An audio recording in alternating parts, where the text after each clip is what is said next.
Hello, I'm Roger Fawcett, CEO of Omnitek, and I'm now going to show you a live demonstration of our DPU.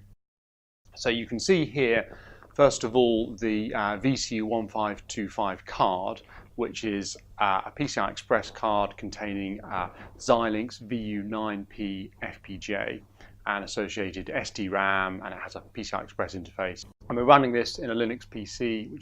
The demo runs by constantly streaming a directory of images through the DPU.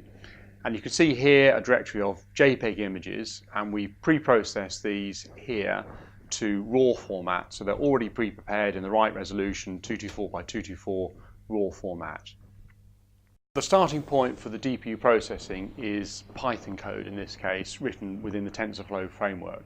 So you can see here some Python code for a very simple neural network, and we can use standard tools like TensorBoard here to view that network. So it's a completely standard flow. And this can be compiled and run on the DPU. Here now you can see some slightly more complicated code for GoogleNet, and again this is standard code. So having created the code, we can now quantize the weights associated with it, which will convert the floating point 32 weights to the 8-bit integer weights required for the DPU. And I can now run the compile command, which generates microcode to run on the DPU. So these two files, the microcode file and the quantized weights, are all the DPU needs to run. For demonstration purposes, the DPU SDK is supplied with a demonstration application, which you can see here, which provides a web page measuring performance by streaming images as fast as it can into the DPU and measuring images per second and also the power and performance per watt. So I'm now going to start the demo live here.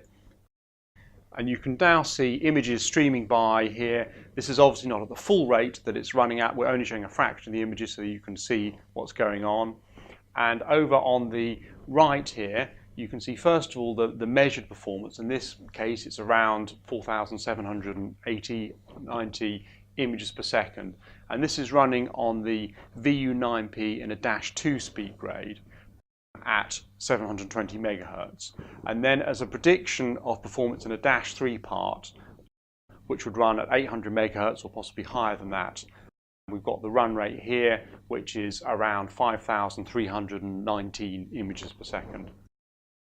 What we also calculate whilst it's running is the teraops, which is 16.8 teraops running on the -3 part, and the gigaops per watt, which we measure as 161.5 gigaops per watt.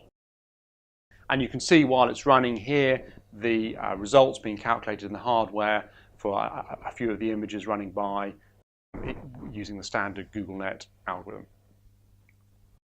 So you can see here our debug tool, which has a number of diagnostic features, including the ability to compare the DPU running on the FPGA with a bit accuracy model. So for example, I can send an individual image through. So for example, if I click on a cat here, then it will run that through and also compare it to the bit accuracy model. Alternatively, I can choose to run through just 2 layers of the network and run a test pattern through, and I can see the results of the intermediate tensor, and again that can be compared, that intermediate result can be compared with the bit accuracy model. So all stages of the deep neural network can be compared with Z model.